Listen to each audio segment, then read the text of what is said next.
자, 기관 본체 첫 번째 문제 풀어보도록 해보겠습니다. 자, 1번 보겠습니다.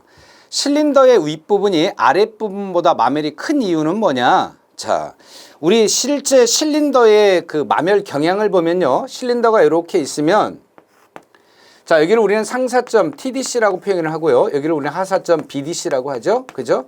상사점과 하사점 사이의 거리를 보고 우리는 행정이라고 이야기를 했었고요. 행정.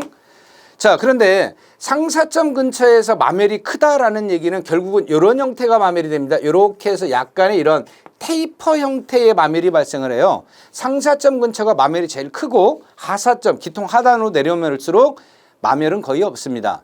그러면 왜 윗부분이 이렇게 마멸이 많으냐? 그 첫 번째가 마멸이 많은 이유는요. 오일 윤활이 정확하게 안 되기 때문에 윤활 부족에 의해서 실제 마멸이 제일 큽니다. 상사점 근처가. 그다음에 두 번째는 아무래도 열을 받으면 피스톤이라고 하는 것이 열을 받으면 제일 윗부분이 제일 많이 늘어날 수 있겠죠. 그죠? 물론 늘어날 것을 고려해서 애초에 작게 만듭니다. 작게 만들기 때문에 뭐 그렇게 크게 발생을 하진 않겠지만 어쨌든 윗부분이 열을 제일 많이 받습니다. 그죠? 그 열을 제일 많이 받기 때문에 많이 늘어날 거고 그 늘어나는 것에 의해서 실질적으로 제일 마멸이 많은 경향이 보인다는 얘기죠. 그래서 열팽창에 의해서 실질적으로 상사점 근처가 마멸이 큰 이유입니다. 그런데 자, 그러면 오일이 상단까지 밀어주지 못하기 때문에 마멸이 제일 많다. 그렇죠. 윤활 부족이죠. 또한 냉각의 영향을 받기 때문에 냉각의 영향을 받으면 열팽창에 의해서 열이 늘어난다고 했는데요. 그죠? 그래서 열팽창이 되질 못하기 때문에 열팽창에 의해서 많이 마멸이 된다고 했는데 그럴 수는 없겠죠. 그죠? 냉각에 의해서 마멸이 많다. 이건 말이 안 되는 얘기죠. 상단까지 오일을 밀어주지 못하기 때문에 라고 했는데 이 오일이 부족한데 그 부족한 이유가 뭐냐 이거죠. 그렇잖아요. 상단까지 오일을 밀어주지 못하기 때문에 마멸이 커지는 원인이 되는데 그 가장 큰 이유는 왜 상단 부분에서는 오일이 잘 윤활이 안 되냐 이거죠. 그러면 결국은 3번입니다. 피스톤 링의 호흡작용이 있기 때문에 피스톤 링 호흡작용에 의해서 행정을 바꿀 때는요. 유막이 파괴가 되면 유막이 끊어지는 현상이 발생을 해요. 이해되나요? 상사점 근처에서 피스톤이 상사점에서 하사점으로 내려올라고 할 때 그때 링 호흡작용에 의해서 잠시 잠깐 동안 유막이 끊기는 현상이 발생을 합니다. 이러한 유막이 끊김으로 인해서 결국은 상단부까지 윤활이 안 되는 것이고 윤활이 안 되기 때문에 그만큼 마멸이 큰 원인이 된다는 얘기죠. 이해되십니까? 그래서 피스톤 링 호흡작용이라고 하는 것은 뭐냐면 이게 실린더 벽입니다. 피스톤이라고 하는 것이 이렇게 있어요. 이렇게.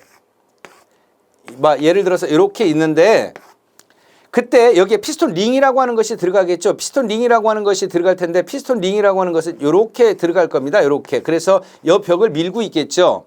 그래서 올라갈 때는 얘가 약간 이런 형태가 됩니다. 이런 형태. 그렇기 때문에 오일을 끌고서 올라가면서 이 벽에다가 윤활을 시켜주는 거예요. 근데 상사점에 올라가면 어떻게 됩니까? 상사점에 정점에 올라가 있으면 피스톤 링이라고 하는 것은 이렇게 돼 있겠죠. 이렇게 되다 보니까 결국은 잠시 잠깐이나마 이 유막이 끊기는 현상이 발생을 해요. 유막이 끊기면서 결국은 다시 내려올 때는 이런 형태가 되겠죠. 피스톤 링이라고 하는 것은. 이렇게 내려옵니다. 이런 식으로.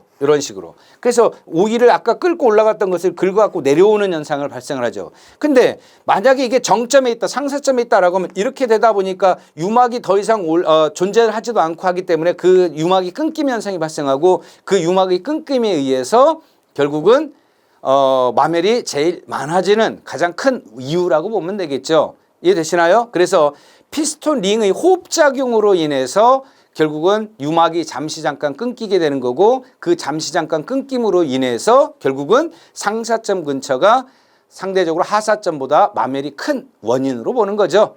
자, 결국은 윤활 부족에 의해서 그 윤활이 안 되는 이유는 링 호흡작용 때문에 실질적으로 유막이 끊기게 되고 유막이 끊김에 의해서 상사점 부분에 마멸이 심하다라고 하는 거죠.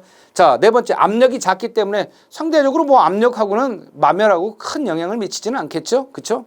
자, 그래서 정답은 3번이 되겠네요. 그리고 자, 2번 문제 보겠습니다.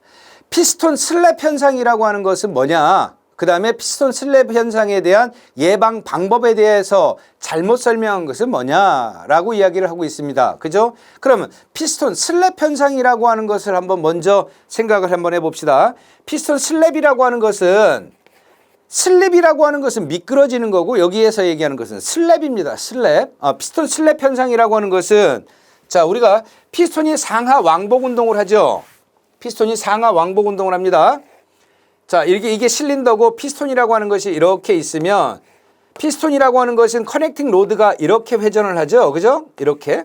그래서 밀어주는 방향은 힘의 방향은 요겁니다. 요거다 보니까 이쪽 벽을 이렇게 밀고 올라가겠죠. 이렇게 딱 부딪혀 갖고. 그죠? 이쪽 벽을 밀고 올라갑니다. 그러면 자, 이렇게 왔어. 여기 상사점까지 왔습니다. 상사점까지.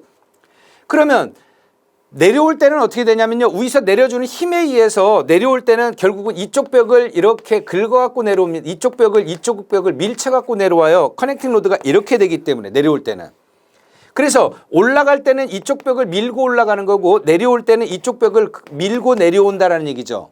그러면 자, 이쪽 벽을 밀고 올라가서 제일 상사점까지 올라갔는데 TDC까지 올라갔는데 반대쪽에 한번 이 간극 때문에 얘가 한번 툭 치겠죠. 탁 치고서 내려올 겁니다. 그럼 이쪽 벽을 긁어갖고 내려온 상태에서 다시 올라갈 때는 이쪽 벽을 한번 툭 치고서 올라갈 거 아닙니까? 그죠? 그래서 행정을 바꿀 때 반대쪽 벽을 가볍게 두들기는 현상이 나오는데 이러한 현상을 보고 우리는 피스톤 슬랩 현상이라고 이야기를 합니다. 그래서 이런 피스톤 슬랩 현상이라고 하는 것에 대한 예방 방법이 뭐냐라고 하는 것은 그만큼 간극이 크면 클수록 어떻습니까? 간극이 크면 그만큼 슬랩 현상이 많아지겠죠. 그래서 간극을 작게 한다. 맞는 표현이겠고요. 피스톤 링의 스프링 장력을 낮추어 저항을 줄인다. 자, 여기에 뭐가 들어갑니까? 피스톤 링이라고 하는 것이 이렇게 들어가죠. 그렇죠? 그 피스톤 링이라고 하는 것이 장력이 크게 작용하면은 밀어주는 힘이 스프링 장력에 의해서 충격을 완화시켜 줄 거 아닙니까? 근데 장력이 낮으면은 그만큼 밀어주는 힘이 밀어주는 힘에 저항을 못하니까 상대적으로 내려치는 힘이 커질 거 아니에요. 그래서 지금은 장력을 낮추어 저항을 줄인다라고 하는 개념이 아니고 장력을 좀 더 키우는 것도 하나의 그 슬랩을 조금이나마 줄일 수 있는 방법인 거고, 그리고 원천적 방법으로는 피스톤 링의 장력을 가지고서 슬랩 현상이라고 하는 것을 예방하지는 않습니다. 자, 근데 엄밀하게 따지면은 조금 더 근사치로 따졌을 경우에는 스프링 장력을 낮추는 것보다는 상대적으로 좀 크게 함으로써 인해서 탕탕 치는 것을 조금이나마 스프링 장력이 잡아줌으로써 인해서 그걸 조금이나마 해소할 수는 있겠다라고 하는 것이지, 원칙적 개념에서는 피스톤 슬랩하고 피스톤 링 장력하고는 전혀 관계가 없다라고 보시면 정확한 표현이겠습니다. 자, 세 번째로 피스톤의 중량을 감소시켜준다. 그렇죠. 얘가 가벼울수록 내려치는 힘은 적어질 거 아닙니까? 그래서 피스톤의 중량을 감소시키는 것도 피스톤 슬랩 현상을 방지하는 방지책일 수 있을 거고요. 자, 대표적으로 옵셋 피스톤 쓴다겠습니다. 무슨 얘기입니까? 피스톤이라고 하는 것이 이렇게 있으면 피스톤 중앙에 뭐를 꼽아요? 피스톤 커넥팅 로드가 이렇게 들어갈 테고, 커넥팅 로드의 대단부가 이렇게 있으면 여기다가 피스톤 핀을 끼웠잖아요. 그죠? 중심 센터에다가. 근데 피스톤 핀을, 피스톤이 이렇게 있으면 피스톤 핀을 중심 축에다가 이렇게 일치시키는 것이 아니고 약간 이렇게 한쪽으로 치우치는 거죠. 약간 이렇게 중심 축에서. 자, 이렇게 치우침 양을 보고 우리는 옵셋이라고 했었죠. 옵셋. 그죠? 자, 그래서 한쪽으로 약간 치우침으로써 인해서 어떤 경사 시점의 변화를 줌으로써 인해서 그만큼의 슬랩 현상을 줄일 목적으로 설치하는 것을 보고 우리는 옵셋 피스톤이라고 한다고 했었습니다. 그죠?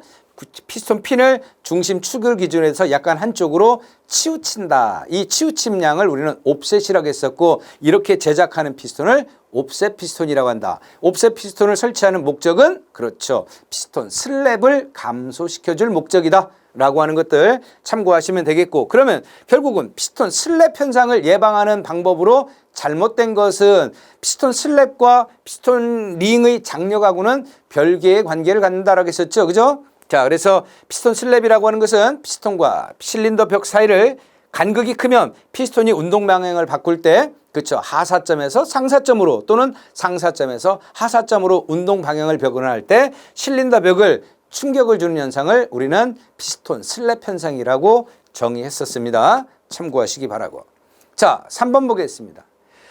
기관 본체의 크랭크축 베어링 정비 시에 참고해야 할 다음 설명 중 이것에 해당하는 것은 뭘 보고 이것이라고 하느냐?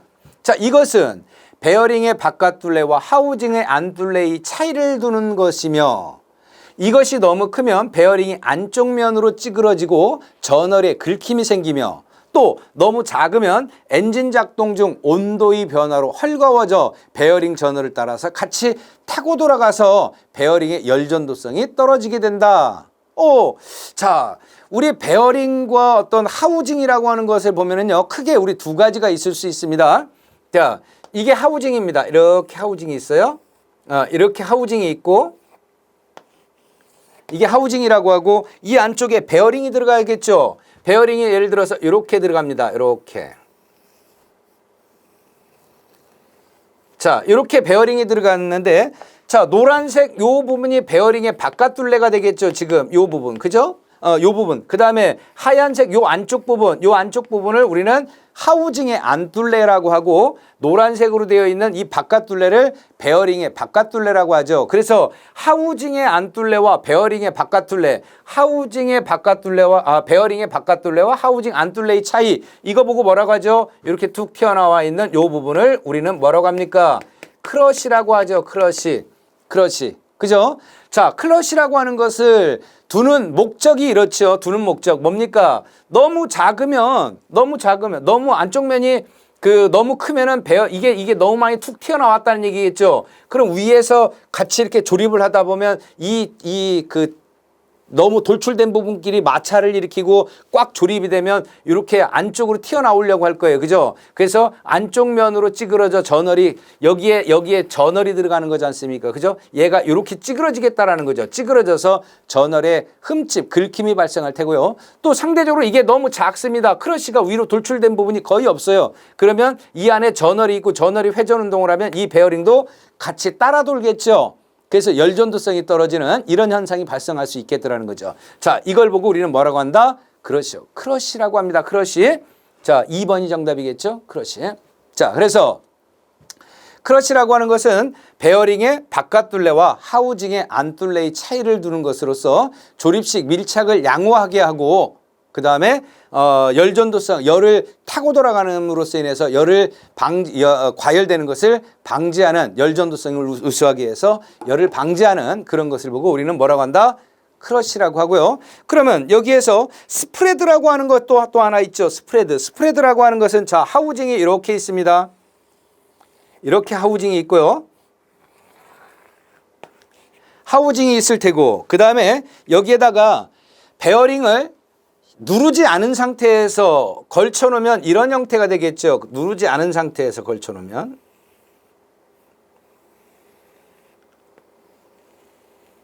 자, 이런 형태가 될 겁니다. 그래서 자, 베어링을 압착시키지 않은 상태에서 베어링의 바깥둘레와 하우징의 안둘레, 여기 있죠. 안둘레와의 차이, 요 사이만큼의 간극이 있겠죠. 요걸 보고 우리는 뭐라고 합니까? 요걸 스프레드라고 이야기를 하죠. 스프레드. 그래서 스프레드라고 하는 것을 둠으로써 인해서 조립 시 양호하게 조립이 될 수 있다. 왜? 얘가 툭 눌러 끼워지면 스프링 장력에 의해서, 이 베어링의 장력에 의해서 옆으로 벌어지려고 하기 때문에 뒤로 뒤집어도 안 떨어지게끔 되어 있습니다. 그래서 조립 시에 양호하게 하고, 그 다음에 찌그러져도 안쪽으로 찌그러지는 게 아니고 바깥쪽으로 찌그러질 수 있도록 이렇게 밀착이 됨으로써 인해서 이런 목적하에서 두는 것을 보고 우리는 스프레드라고 이야기를 합니다. 그래서 스프레드라고 하는 것이 있고 크러쉬라고 하는 것이 있죠. 이해되셨습니까? 자, 그래서 크러쉬와 스프레드의 용어와 그 다음에 크러쉬, 스프레드의 두는 목적, 설치 목적에 대해서 이해하실 필요가 있을 것 같습니다. 자, 네 번째, 피스톤 간극 측정은 어느 부위에서 시그니스 게이지를 넣고 하는가? 피스톤 간극. 피스톤 간극이라고 하는 것은 피스톤과 실린더와의 사이 간극을 의미하죠. 자, 대략 그림으로 설명을 하면 이렇게 실린더가 있고요. 그 다음에 피스톤이라고 하는 것이 여기에 이렇게 들어갈 겁니다. 그죠? 그때 요 사이 간극을 보고 우리는 피스톤 간극 이렇게 얘기를 하죠. 그러면 시그니스 게이지를 어디에다 놓고 측정을 하냐? 어디에다 놓고 측정을 할까요? 피스톤 링 지대, 피스톤 스커트, 피스톤 보스부, 피스톤 링 지대 윗부분 이렇게 얘기했는데, 자, 실질적으로 피스톤과 실린더 사이 간극을 측정할 때는요, 어디에서 측정을 하냐면 스커트부에서 측정을 합니다. 그래서 지난번에 그런 얘기도 한 것 같은데, 요 사이 간극이면요, 우리 사이 간극은 여기를 시그니스 게이지로 우리 이렇게 집어넣고 여기에다가 스프링 저울을 이렇게 달아요. 스프링 저울을. 그리고 적정량 힘껏 당겼을 때 적당한 힘으로 빠지는 정도가 이 간극 게이지의 두께만큼의 사이 간극이라고 칭합니다. 스프링 저울을 이렇게 걸어놓고 여기다가 뭘 집어넣었어요? 그렇죠. 시그니스 게이지라고 하는 것을 여기다 집어넣겠죠. 근데 얘를 당겼을 때 너무 두꺼운 걸 집어넣으면 안 빠질 거 아닙니까? 또 여기 있는 시그니스 게이지를 너무 얇은 걸 집어넣으면 쑥쑥 빠지겠죠. 그래서 힘으로 어느 정도 잡아당겼을 때 빠짐이 있을 정도의 그 간극이 정확한 간극이라고 이야기를 하죠. 그래서 보통 스커트부에서 측정을 하는데, 자, 그거를요, 우리가 이렇게 재는 방법도 있지만, 스프링 저울을 이용해서 측정하는 방법도 있지만, 실린더 내경에서, 그죠? 얘가 내경 아닙니까? 내경에서 이 피스톤의 외경 있죠? 피스톤 외경. 그쵸? 내경에서 피스톤 외경을 빼주면 그게 뭡니까? 간극이 되겠죠? 간극. 그죠? 그때 피스톤의 외경은 어디에서 측정을 하느냐? 피스톤의 외경 측정하는 부위는요, 스커트부에서 측정을 합니다. 스커트부에서 측정을 하죠. 측정을 한다. 스커트부에서 측정을 합니다. 이해되셨죠? 자, 이것도 이미 그 이론 공부할 때 그때 설명했었던 내용입니다. 그래서 피스톤의 외경을 잴 때는 피스톤의 스커트부에서 측정을 한다. 라고 하는 것들. 그래서 자, 간극 게이지는 어디다 놓고 측정한다? 피스톤 스커트부에서 측정을 하게끔 되어 있습니다. 자, 그래서 자, 피스톤의 간극은 엔진의 정상 작동 중 열팽창을 고려해서 미리 그 간극을 설정해 두는 것을 보고 우리는 피스톤 간극이라고 하고, 그때 실린더 내경과 피스톤의 최대 외경 간극은 피스톤 스커트부에서 측정을 한다 라고 하는 것들 참고하시면 좋을 것 같습니다. 자, 5번 문제 보겠습니다. 다음 사항에서 기관의 분해 정비 시기를 모두 고른 것은 뭐냐? 자, 엔진 해체 정비 시기라고 하는 거죠. 엔진 해체는 그러니까 자, 엔진이 문제가 있다고 해서 무조건 엔진을 해체해서 정비하는 것은 아니다라는 겁니다. 무조건 분해해서 해체 정비하는 것은 아니고 어떠한 조건이 형성이 됐을 때, 이러한 조건일 때만 엔진을 분해해서 점검하고 이상 있는 부분들 교환하고 한다는 얘기죠. 그러면 어느 조건일 때 엔진을 해체 정비하느냐? 그 첫 번째가요. 자, 그 첫 번째가 엔진 해체 정비 시기. 해체 정비 시기는 언제냐? 그 첫 번째가 압축압력이 저하됐을 때입니다. 압축압력 저하시. 얼만큼? 자, 압축압력을 측정을 했더니 압축압력이 원칙적으로 정상적인 스탠다드일 때는 예를 들어서 10바라고 하는 압력이 나와야 되는데요. 사용하다 보니까 압축압력 재보니까 6.8바밖에 안 나왔습니다. 그럼 6.8바밖에 안 나왔다는 얘기는 결국은 얼마요? 68% 수준밖에 안 된다는 얘기겠죠. 그죠? 자, 이런 경우에는 엔진 해체 정비합니다. 왜? 압축압력이 70% 이하로 측정이 되면, 70% 이하이실 때는 자, 엔진을 분해해서 그거에 맞게 수리 정비를 한다. 자, 두 번째로 엔진 압축압력. 그 다음에 두 번째로 연료 소비율이라고 하는 것이 있어요. 연료 소비율. 자, 연료 소비율이라고 하는 것이 있는데 연료 소비를 연료를 많이 잡아먹는다는 얘기예요. 자, 예를 들어서 A라고 하는 자동차는 처음에 출고됐을 때 1리터에 한 대략 10km 갔었는데 얘는 1리터에 이제는 뭐 한 3km, 2km밖에 못 가더라는 거죠. 이렇게 연료를 너무 많이 잡아먹는다는 얘기예요. 이렇게 연료 소비율이 규정보다 60%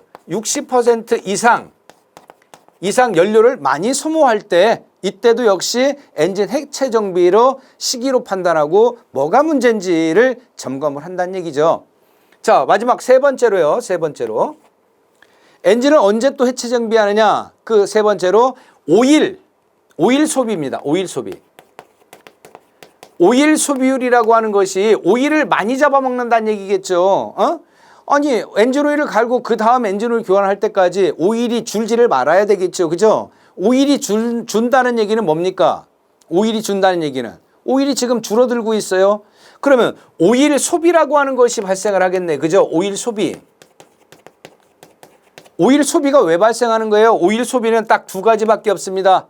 오일 소비가 되는 원인은 오일이 증발되나요? 오일이 증발되는 경우는 극히 적습니다. 그래서 오일이 증발돼서 줄어들었다라고 하는 것은 사실 말이 안 된다는 얘기예요. 그러면 오일이 왜 없어지는 겁니까? 그렇죠. 누설이 있을 수 있겠죠. 누설. 어디서 샌다는 얘기입니다. 또 누설 말고 또 뭐 있나요? 그럼 이거 말고는 없나요?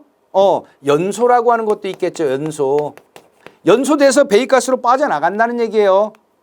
오일이. 그러면 연소라고 하는 것과 누설밖에 없는데 연소와 누설밖에 없는 게 사실 오일 소비의 원인입니다. 오일 소비의 원인은 연소와 누설밖에 없어요. 자, 그런데 오일 소비가 많이 됐다는 얘기는 어디서 새고 있는 건 아닌지 또는 연소실로 연소돼서 배기가스로 빠져나가는 건 아닌지를 확인하기 위해서 오일 소비율이 50% 이상 오일이 소비가 되면은 그때도 역시 엔진 해체 정비를 실시한다는 얘기입니다. 그래서 크게 봤을 때는 이 세 가지에 의해서 엔진을 해체 정비를 하는 거고, 물론 이 외에 하나 더 추가시키자라고 하면 뭐 주행 거리, 자동차 같은 경우는 뭐 주행 거리라고 볼 수 있을 테고요. 뭐 건설 기계라든가 이런 것들을 본다라고 하면 가동 시간, 시간에 따라서 엔진을 해체 정비할 수도 있겠죠. 그렇지만은 어쨌든 엔진 해체 정비 시기 크게 세 가지로 봤을 때는 압축 압력이 규정 압축 압력의 70% 이하로 떨어졌을 때, 연료 소비율이 표준의 60% 이상 소모될 때, 그 다음에 오일 소비량이 50% 이상 소모될 때, 이때는 엔진을 분해해서 해체 정비해라 라고 하는 어떤 시점으로 계산한다는 얘기죠. 자, 그렇다고 하면 이거 맞는 건 1번 맞았죠? 그죠? 자, 가는 압축 압력 70% 이하일 때 맞죠? 그 다음에 이건 틀렸고, 연료 소비율이 60% 이상일 때 맞죠? 연료 소비율이 50% 이거 틀렸고요. 오일 소비량이 50% 이상일 때 맞죠? 50% 이하 아닙니다. 50% 이상 소모를 하면은 그때 해체 정비한다는 얘기죠. 그럼 뭡니까? 1번과 3번, 4번 가, 다, 마. 그렇죠. 2번이 정답이겠네요. 자, 그래서 엔진의 해체 정비 시기는 엔진 오일이 50% 이상, 그 다음에 연료 소비율이 60% 이상, 그 다음에 압축 압력이 70% 이하로 떨어졌을 때, 그때는 엔진을 해체해서 정비한다라고 보면 되겠죠. 자, 6번 보겠습니다. 실린더 헤드의 재료로 경합금을 사용하는 경우 주철에 비하여 갖는 특징이 아닌 것은, 보통 경합금이라고 하면 대표적으로 많이 사용하는 것이 알루미늄 합금이라고 하는 거죠. 그래서 일반적으로 우리 실린더 헤드라고 하는 것은 거의 대다수, 예전에는 뭐 주철을 썼었지만은 요 근래에 와서는 거의 대다수 다 알루미늄이라고 보시면 되겠고요. 요즘은 실린더 블럭도 알루미늄으로 쓰는 경우도 많이 있습니다. 그만큼 경합금이라고 하는 이 알루미늄 합금강이라고 하는 것이 장점 중에 하나가 뭡니까? 그렇죠. 비중이 작기 때문에, 비중은 무게라고 했죠. 비중이 작기 때문에 경량화가 가능하다라고 하는 거고, 열을 받았을 때 외부로 열 전달하는 성질, 열 전도성이 아주 우수하다라고 하는 것이 가장 큰 특징의 알루미늄의 특징이라고 보면 되겠고요. 그 다음에 알루미늄의 가장 큰 단점은 뭡니까? 열을 받으면 많이 늘어난다라는 거. 그렇죠. 내구성이 좀 약하다. 그 다음에 어떤 연소 생성물이라든가 이런 부식에 좀 취약하다라고 하는 것들이 또한 알루미늄의 단점이었었습니다. 자, 그러면 경합금에 대해 경합금을 사용하는 경우 주철에 비해 갖는 특징이 아닌 것은 뭐냐? 경량화 가능하다. 맞죠? 알루미늄이 비중이 작기 때문에 무게를 가볍게 할 수 있다. 그래서 경량화가 가능하다. 또 연소실의 온도를 낮추어 열점을 방지할 수 있다. 왜? 열전도성이 좋다라고 했었잖아요. 그죠? 열전도성이 좋기 때문에 열이 외부로 확산하는 것을 잘 시킬 수 있습니다. 열을 외부로 잘 확산한다는 얘기는 그만큼 열점의 현상을 방지할 수 있겠죠. 열전도성, 열전도 특성이 좋다. 그렇죠. 이 얘기나 뭐 2번, 3번 똑같은 말이고요. 네 번째, 변형이 전혀 생기지 않는다. 내구성이 약하기 때문에 열에 의한 변형 이런 것들이 많이 발생할 수 있습니다. 열팽창이 많고요. 그래서 4번 같은 경우는 알루미늄의 단점이라고 보시면 되겠네요. 이해되셨죠? 변형이 많다. 내구성이 약하고 부식이 견디는 내식성이 약하다라고 하는 것들이 알루미늄의 단점이죠. 그래서 자, 특징이 아닌 것은 자, 1, 2, 3번은 알루미늄의 가장 큰 장점, 특징이었고요. 변형이 안 생긴다? 아니죠. 변형이 잘 생깁니다. 잘 생기고. 자, 그래서 4번이 정답이겠고. 경합금제 알루미늄 실린더 헤드의 특징을 보면 가볍고 열전달이 우수하더라. 두 번째로 연소실 온도를 낮추어서 열점을 방지할 수 있고요. 주철에 비해서 열팽창 개수가 크다. 열을 받으면 많이 늘어난다라는 거죠. 그래서 3번, 4번 같은 경우는 단점이겠죠. 내식성, 내구성이 약하다. 1번, 2번 같은 경우는 장점일 거고요. 자, 이런 부분들 참고하시면 될 것 같고. 자, 역시 알루미늄 합금으로 저팽창, 그 다음에 내식성, 부식이 견디는 성질, 열을 받았을 때 적게 늘어나는 저팽창, 그 다음에 마멸에 견디는 내마모성, 경량, 그 다음에 압력에 견디는 내압성, 열에 견디는 내열성 이런 것들이 우수하고 고속용 가솔린 기관에 많이 사용되는 피스톤의 재질은 뭐냐? 재질. 자, 피스톤의 재질은요, 우리 대표적으로 로엑스 합금이라고 하는 게 있습니다. 일반적으로 주철은 말 그대로 주철입니다. 주철. 그래서 로엑스 합금이라고 하는 것이 있고 보통 얘는 아이구만이 들어가요. 아이구만이. 자, 그 로엑스 합금이라고 하는 것은 알루미늄, 구리, 마그네슘, 니켈, 니켈, 규소 이런 것들이 보통 들어가는 게 일반적인 로엑스 합금이라고 하는 거죠. 그래서 로엑스 합금이라고 하는 것은 보통 이렇게 고속 고부하 엔진에 적합하기에 만든 피스톤의 재질로서 쓰이는 것이 로엑스 합금입니다. 자, 그 다음에 니켈, 구리 합금 이런 것들은 뭐 거의 사용하지는 않고 있고요. 그 다음에 켈밋 합금이라고 하는 말이 있는데 켈밋 합금이라고 하는 것은 보통 베어링 재질에서 쓰이는 것이 일반적인 켈밋 합금이고 켈밋이라고 하는 것은 보통 구리가 60에서 70%, 납이 약 30에서 40% 정도를 차지하고 있는 것을 켈밋 합금이라고 하고 구리의 함량이 상대적으로 많기 때문에 얘는 일반적으로 우리는 약간의 붉은색 빛을 띈다라고 해서 정메탈이라고도 합니다. 이해되시죠? 자, 얘는 베어링 재질입니다. 베어링 재질. 켈밋 합금, 그 다음에 베빈 메탈, 켈빈 메탈, 개빈 메탈 이런 것들은 보통 베어링 재질로 사용하는 거고 로엑스 합금, 그 다음에 이런 것들은 보통 피스톤 재질로 사용하는 거죠. 이해되셨죠? 자, 그래서 로엑스 합금은 알루미늄, 구리, SI가 뭐죠? 규소라고 하는 거죠. 규소. 그 다음에 NI가 니켈이라고 하는 거죠. 그래서 이런 것들이 합금으로 구성이 되어 있고 얘는 열에 견디는 내열성, 열팽창 개수가 적고 보통 피스톤 재질로서 많이 사용되고 있습니다. 자, 그래서 정답은 3번 로엑스 합금이 되겠죠. 자, 8번 보겠습니다. 피스톤링에 대한 설명으로 틀린 것은 뭐냐? 피스톤링, 오일을 제거하고 피스톤이 냉각에 기인한다. 피스톤링, 오일을 제거하고 피스톤이 냉각에 기여한다. 맞나요? 맞죠? 그렇죠. 오일을 긁어내기로도 하고. 그래서 피스톤 링의 3대 작용이 뭡니까? 피스톤 링의 3대 작용. 자,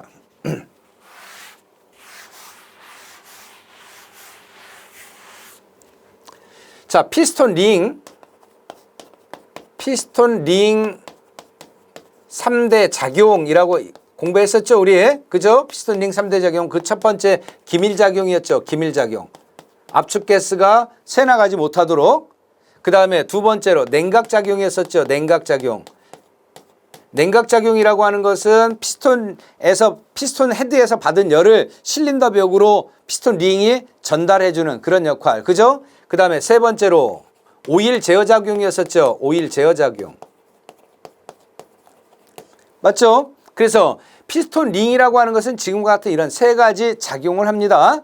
자, 그때 오일 제어작용이라고 하는 것 첫 번째 나오는 거죠. 피스톤의 오일을 제어하고 실린더 벽에 또는 이런 부분에 오일을 제어하고 피스톤의 냉각을 돕는다. 맞죠? 두 번째로 열에 견디는 내열성 및 내마모성이 좋아야 된다. 피스톤 링이라고 하는 것도 열에 견디는 성질 충분히 있어야 되겠고요. 많이 마밀되면 안 되겠죠. 얘도 역시. 그죠? 그래서 내마모성이 좋아야겠다. 또 높은 온도에서 탄성을 유지해야 된다. 피스톤 링이라고 하는 것은 탄성에 의해서 실린더 벽에 마찰을 일으키는 겁니다. 탄성에 의해서. 근데 이 탄성이 떨어지면은 마찰을 피스톤 벽과 밀착이 잘 안 될 테고 피스톤 벽과의 밀착이 안 되면 그 사이로 뭐가 압축가스가 새나갈 수 있겠죠. 그래서 높은 온도에서도 탄성을 유지해야겠다. 네 번째로 실린더 블록의 재질보다 강도가 높아야 한다. 야, 이거는요, 이렇게 한번 생각해 봅시다. 실린더 벽이 이렇게 있고, 여기에 피스톤이라고 하는 게 이렇게 들어가고요. 여기에 피스톤 링이라고 하는 것이 이렇게 끼워지지 않습니까? 그죠? 근데 마멸이 되면 얘가 마멸이 되는 게 좋을까요? 이 실린더 벽이 마멸이 되는 것이 좋을까요? 아무래도 피스톤 링이라고 하는 것이 마멸돼서 얘보다는 얘가 더 강한 재질이어야 맞겠죠. 그죠? 얘는 강하고 얘는 마멸이 심하다라고 하면 나중에 실린더 피스톤 링만 교환해도 될 것을 실린더 블록 전체를 교환해야 되는 또는 뭐 보링 작업을 해줘야 되는 이런 결과도 초래할 수 있지 않겠습니까? 그렇기 때문에 실린더 블록보다는 얘가 조금 더 약한 재질이어야겠다. 실린더 블록의 재질보다 경도가 낮아야겠죠. 낮아야 됩니다. 그렇죠? 낮았을 때 피스톤 링만 교환하면 상대적으로 조금 더 수월하게 작업성을 나타낼 수 있겠죠. 그죠? 자, 그래서 실린더 블록의 재질보다 경도가 높아야 한다가 아니고 낮을 것. 경도가 낮아서 교환을 할 때 피스톤 링만 교환하는 것이 상대적으로 좀 더 작업성이 편하겠다라는 거죠. 이해되시죠? 자, 아홉 번째. 실린더 라이너에 대한 내용 관한 설명 중 맞지 않는 것은 뭐냐? 실린더 라이너. 첫 번째, 디젤 기관은 주로 습식 라이너를 사용한다. 맞습니까? 그렇죠. 라이너의 종류에는요, 크게 두 가지가 있었죠. 자, 건식 라이너라고 하는 것과 습식 라이너, 또 우리 실린더 블록, 실린더는요, 일체식과 라이너식 크게 두 가지가 있다겠습니다. 일체식이라고 하는 것은 자, 이렇게 돼 있는 거죠, 이렇게. 그죠? 이렇게. 자, 이게 실린더죠, 실린더. 실린더하고 실린더 블록하고 그냥 하나의 덩어리로 되어 있는 게 이게 일체식이죠, 일체식. 일체식이고, 그러면 이렇게 생긴 건 뭡니까? 이렇게 생긴 건. 자, 이렇게 실린더에다가 여기다가 이러한 원통형의 기둥을 하나 끼워 넣는 거죠. 이렇게. 그죠? 이렇게 끼워 넣는 것. 이렇게 끼워 넣는 요걸 보고 우리는 뭐라고 그래요? 라이너라고 하죠. 라이너. 그죠? 그래서 라이너식이라고 하고요. 자, 라이너식이라고 하는 것은 이렇게 생겼죠. 이렇게. 그랬을 때 여기에 라이너가 이렇게 들어가는 거 아닙니까? 그죠? 이렇게. 이렇게 들어가서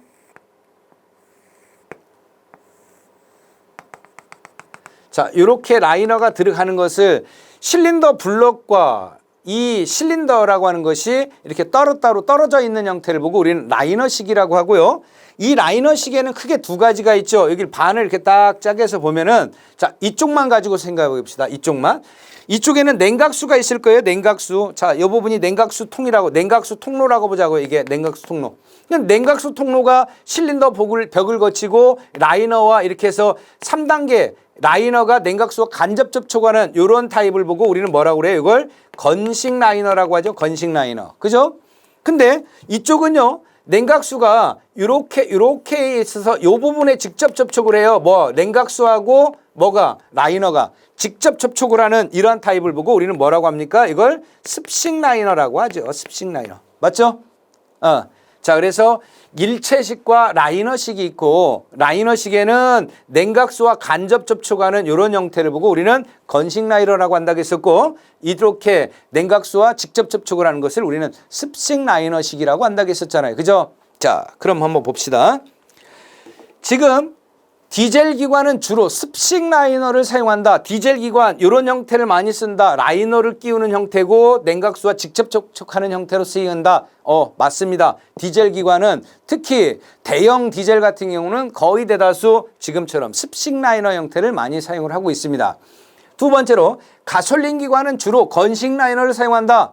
가솔린 기관 같은 경우는 보통 일체식을 사용하거나 아니면 이런 라이너식을 사용을 합니다. 라이너식을 쓰는데 어떤 건식 라이너를 쓰죠. 그래서 가솔린 기관은 보통 일체식을 쓰는데 일체식을 사용하는 게 일반적인데 만약에 라이너식을 쓴다라고 하면은 뭘 쓴다? 그렇죠. 건식 라이너를 많이 쓴다. 자, 세 번째로 보통 주철의 실린더 블록에는 보통 주철 라이너를 삽입해야 한다. 자, 요게 틀렸네요. 요게. 보통 주철 실린더에는 일반적으로 라이너는요, 경합금 실린더 블록에 보통 특수 주철제의 라이너를 삽입해서 씁니다. 그래서 보통 주철제 실린더에서의 블록에서의 특수 주철의 실린더 라이너를 삽입하고 보통 주철일 때는 특수 주철의 실린더 라이너를 쓰는 거예요. 보통 주철 실린더 블록에는 특수 주철 실린더 라이너를 쓰는 거고 이해되셨죠? 경합금, 알루미늄이라든가 이런 실린더 블록을 이런 알루미늄 형태로 만들었을 때는 보통 특수 주철제를 라이너를 삽입하는 게 일반적입니다. 이해되셨죠? 그래서 보통 주철 실린더 블록에 보통 주철이 아니고 특수 주철 형태의 실린더 라이너를 사용한다. 자, 그래서 3번이 틀린 표현이겠고요. 4번. 경합금 실린더 블록에는 특수주철제의 라이너를 그렇죠. 경합금 우리 일반적으로 알루미늄제 이런 것들에는 특수주철제의 라이너를 삽입해서 사용을 합니다. 이해되셨죠? 자, 그래서 3번이 틀렸네요. 보통주철제 실린더 블록에는 보통주철 라이너를 쓰는 게 아니고 특수주철 라이너를 사용을 합니다. 이해되셨죠? 자, 이렇게 해서 정답은 3번이 정답이겠네요. 자, 그 다음에 자 10번 보겠습니다. 10번. 기관 압축압력 시험에서 압축압력이 떨어지는 요인으로 가장 거리가 먼 것은 자 압축압력 측정이라고 하는 거 우리 다시 한번 복습을 해보도록 하겠습니다. 압축압력이라고 하는 것은요 연소실이 이렇게 있고 자 예를 들어서 3실린더가 있는 타입이라고 봅시다. 3실린더. 3실린더가 있고 뭐 각각의 피스톤이 있겠죠.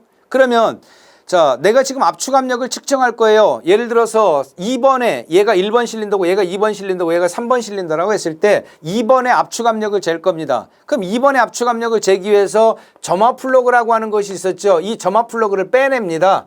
빼내고 여기에다가 압축압력 게이지를 여기다가 설치하는 거예요.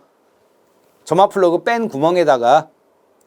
그리고 나서 피스톤을 흡입 압축 폭발 배기라고 하는 것을 크랭킹을 하겠죠. 크랭킹을 하면 피스톤이 상하 왕복 운동을 하면서 여기서 압력이 형성되고 게이지에 얼마의 압력이다라고 하는 것이 표시가 될 거 아닙니까? 이게 우리가 얘기하는 압축압력 시험이라고 하는 거예요. 그런데 여기서 꼭 알고 계셔야 될 것은 뭐냐면요.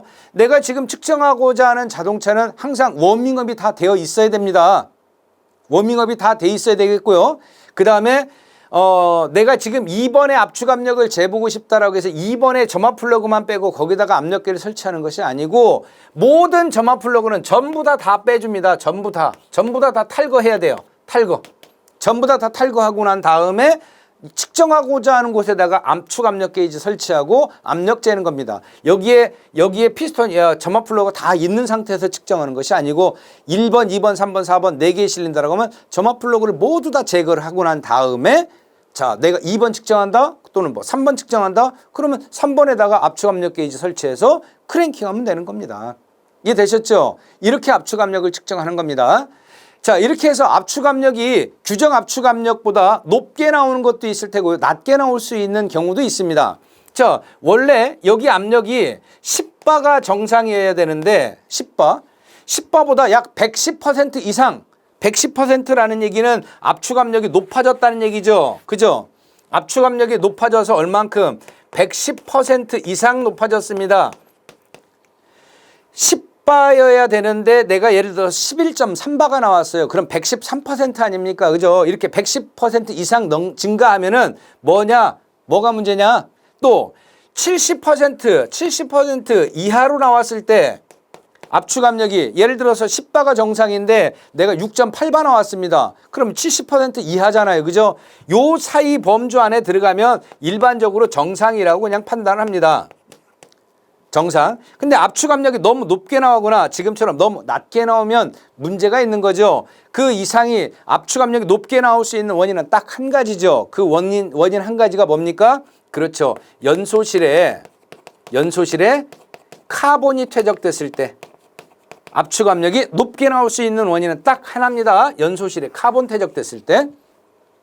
자, 압축 압력이 규정 압축 압력보다 낮게 나오는 원인은 세 가지 원인일 수 있을 겁니다.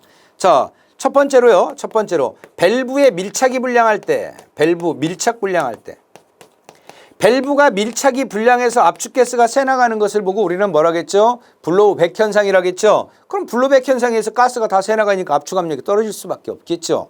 자, 두 번째로 실린더 헤드 가스켓이라고 하는 것이 있는데 가스켓이 파손되었거나 손상되었을 때 실린더 헤드 가스켓이 불량할 때, 그쵸? 실린더 헤드 가스켓이 불량하면 그쪽으로 압축가스 다 새어나가니까 전체적인 압력 낮게 나올 수 있을 겁니다. 세 번째로 피스톤과 실린더 사이 간극이 과대해져서 그쪽으로 압축가스가 새나가는 현상 뭡니까? 대표적으로 그걸 보고 우리는 블로우바이라고 했었죠. 그죠? 블로우바이 현상. 이렇게 블로우바이 현상이 발생하려면 그쪽으로 압축가스 다 새나가니까 결국은 전체적인 압력 낮아질 거예요. 자, 그래서 압축 압력을 측정했을 때 압축 압력이 낮아질 수 있는 원인은 이 세 가지밖에 없습니다. 밸브의 밀착 불량, 그 다음에 피스톤 실린더 헤드의 헤드 가스켓의 어떤 파손, 불량 또는 블로바이 가스, 피스톤과 실린더 사이로 압축가스가 새나가는 것들.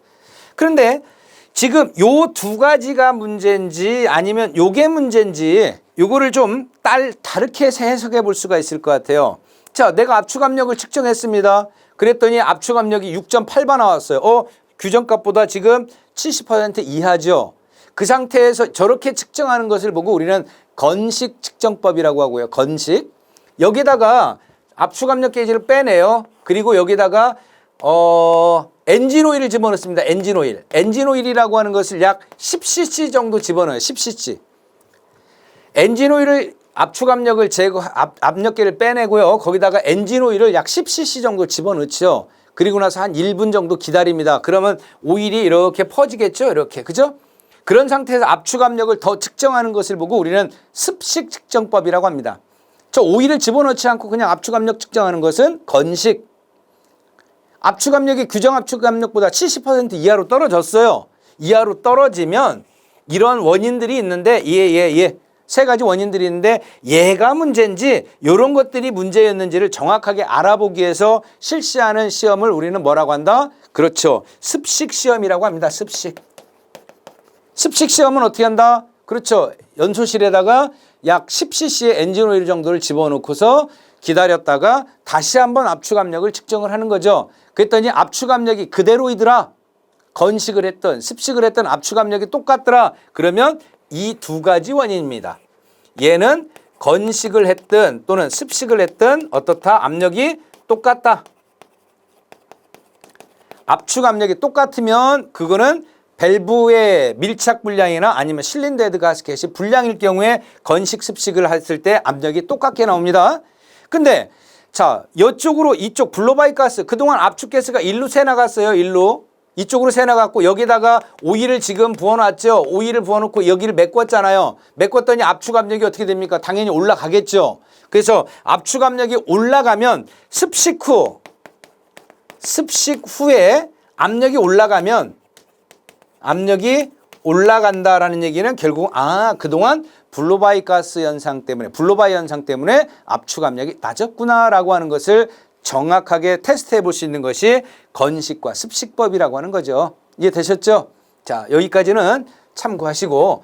자, 그러면 우리 첫 번째 지금 압축압력이 떨어지는 요인으로 가장 거리가 먼 것은 뭐냐? 압축압력이 낮아지는 원인. 헤드가스켓이 파손되었을 때 압축압력 떨어질 수 있다겠죠. 피스톤 링이 마멸되었을 때, 밸브 시프트가 마멸되었을 때, 그런데 밸브의 가이드 고무가 마몰되었을 때라고 하는 부분은 밸브 가이드 고무는 어디에 있는 겁니까? 이거 이렇게 되는 거죠.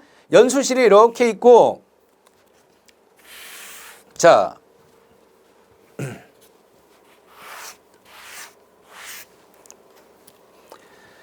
밸브가 이렇게 있습니다. 밸브가 이렇게 있고, 여기에 밸브가 이렇게 공기가 들어가는 이렇게 통로죠. 이렇게. 이게 연소실이고, 연소실. 그러면 여기에는 요 부분이 뭡니까? 이게 실린더 헤드죠. 이게 실린더 헤드입니다. 지금 빗금치은 부분은. 그리고 여기를 우리는 밸브 가이드라고 하고, 요 부분, 밸브 가이드. 이쪽 가이드를 통해서 이렇게 해서 오일이 배어 들어가면 안 되겠죠. 그래서 여기다가 밸브 가이드 고무라고 하는 것을 이렇게 끼워요. 밸브 가이드 링. 이렇게. 그래서 오일이 이쪽으로 틈새로 파고 들어가지를 못하도록. 근데 이 가이드 링이라고 하는 이 가이드 고무가 마멸되면은 이쪽으로 오일이 들어가서 오일이 연소하는 과정을 나타내는 것이지, 압축압력이 이것 때문에 얘가 없어도 압축압력하고는 전혀 관계가 없죠. 그죠? 그래서 밸브 가이드 고무가 마멸되면은요, 어떤 현상 발생한다고요? 그렇죠. 얘는 오일이 연소되는 오일 소모의 주 직접적 원인이 되는 것이지, 압축압력이 떨어지는 것하고는 전혀 관계가 없다는 얘기입니다. 이해되셨죠? 자, 그래서 자, 4번을 보면 밸브의 가이드 고무가 마멸되면 오일이 유입되어서 오일이 줄어들고 이름으로써 인해서 압축압력에 영향을 미치지는 않습니다. 이해되셨죠? 자, 11번 보겠습니다. 실린더 벽의 마멸량을 측정할 때 사용하는 측정 기구가 아닌 것은 뭐냐? 자, 첫 번째 실린더 보어 게이지, 두 번째 내측 마이크로미터, 세 번째 텔레스코핑 게이지와 마이크로미터, 네 번째 다이얼 게이지라고 하는 건데요. 자, 실린더의 마멸을 재려면은 실린더의 내경을 측정하는 측정 계측기가 있어야겠다라는 거죠. 자, 이게 실린더입니다. 그럼 이 내경을 어떻게 잴 거냐? 이 내경을 마멸이 됐는지 안 됐는지를 확인하기 위해서는 어쨌든 실린더 내경을 측정해야 될 거 아닙니까? 그렇죠? 실린더 보어 게이지라고 하는 것이 이런 형태로 생겼어요. 이렇게.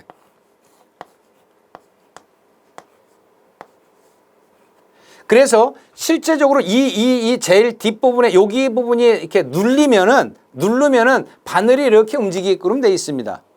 그래서 얘를 약간 이렇게 비스듬하게 이렇게 넣은 상태에서요.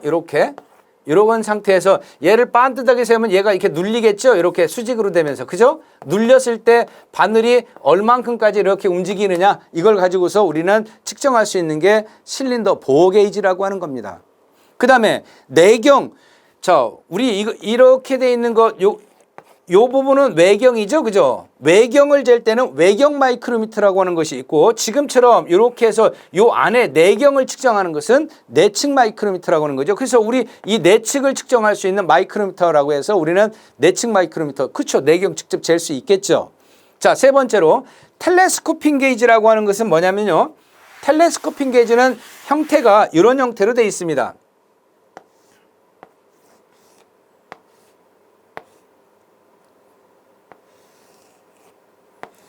자, 요 안에는 이렇게 스프링이 들어가 있고요. 여기에 이렇게 돼서 여기에 심이 있고 여기에 돌릴 수 있게 되어 있습니다. 그래서 얘는요, 약간 이렇게 오므린 상태에서 얘를 고정을 시켜요. 오므린 상태에서 고정. 그리고 실린더 안에다 그대로 집어넣고 위를 탁 풀어버리면,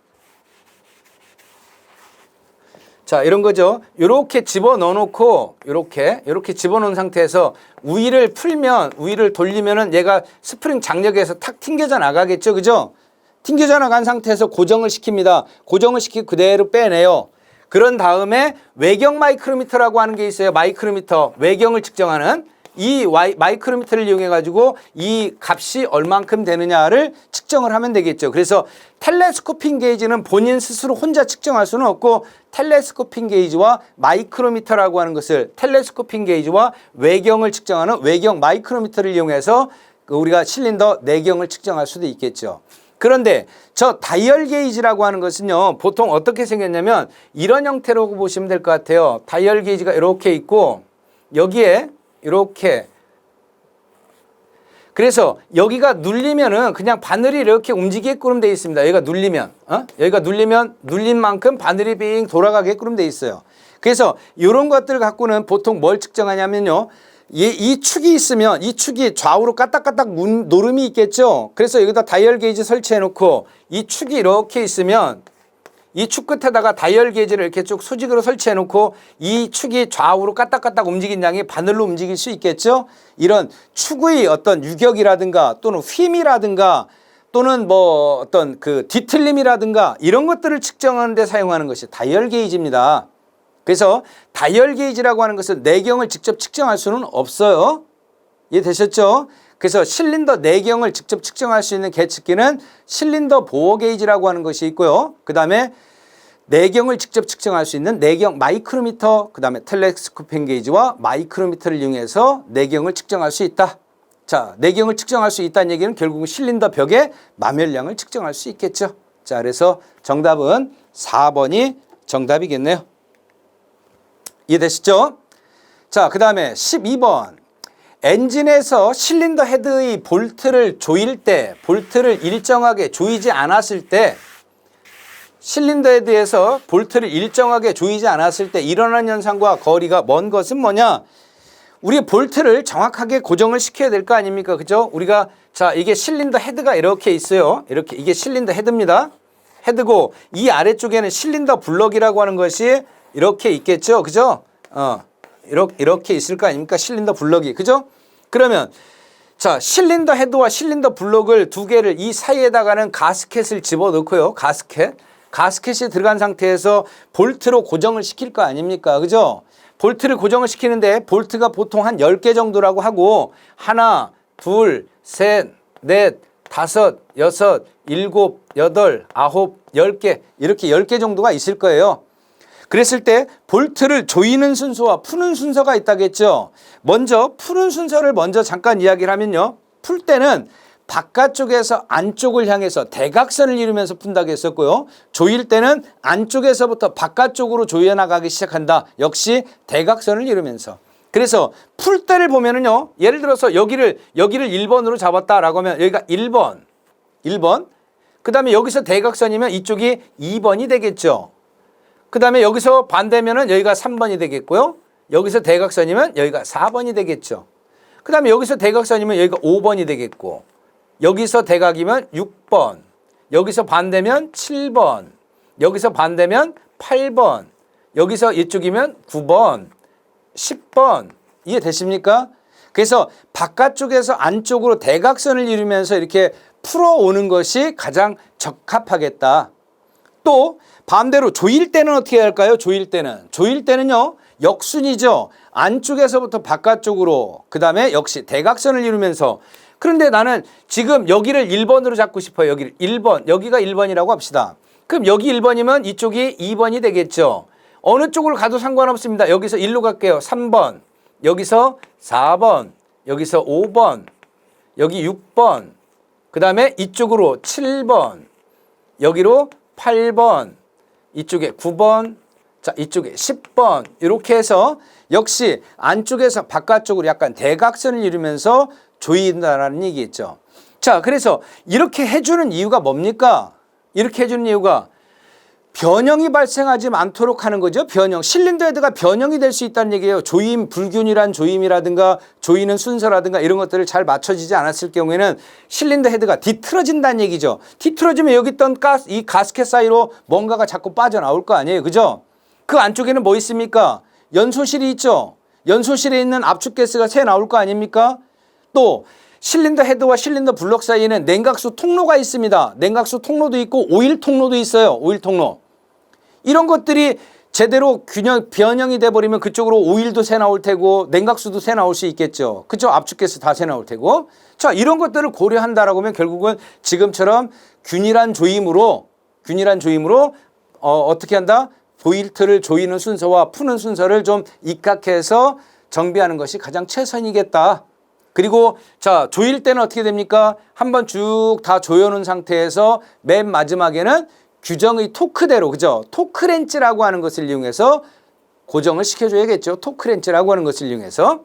자, 봅시다. 그러면 거리가 먼 것은 뭐냐? 불균일하게 일정하게 조이지 않았을 때 불균일하게 함으로써 인해서 나타나는 현상과 거리가 먼 것은 첫 번째 냉각도 누설될 수 있죠. 그 다음에 엔진오일이 소모될 수 있죠. 그 다음에 실린더 헤드가 변형이 될 수 있습니다. 맞죠? 그렇잖아요. 그죠? 오일이 소모가 된다는 얘기는 결국은 오일이 누설된다는 얘기 아닙니까? 그죠? 그리고 그런 것이 실린더 헤드 자체가 변형이 돼서 냉각수가 누설되고 엔진 오일이 누설되고 또 압축가스가 새나가고 이런 현상 나오는 거 아닙니까? 그러나 실린더 블럭이 균열한다? 얘가 균열합니까? 얘도 물론 균열할 수는 있겠죠. 그러나 얘보다는 얘가 더 약한 재질이고 보통 얘보다는 얘가 약하니까 상대적으로 얘가 휘으면 휘었지 블럭은 그렇게 많이 휘임은 없습니다. 자, 그래서 실린더 블럭이 휘었다라고 하면 또 어떻게 보면 이해할 수 있는데 실린더 블럭이 균열이 된다? 이건 있을 수가 없죠. 그죠? 자, 그래서 정답은 어떻게 되죠? 자, 그렇죠. 12번에 4번이 정답이겠네요. 자, 이해되셨죠? 자, 13번부터는 잠깐 다음 시간에 진행하도록 하겠습니다. 수고하셨습니다.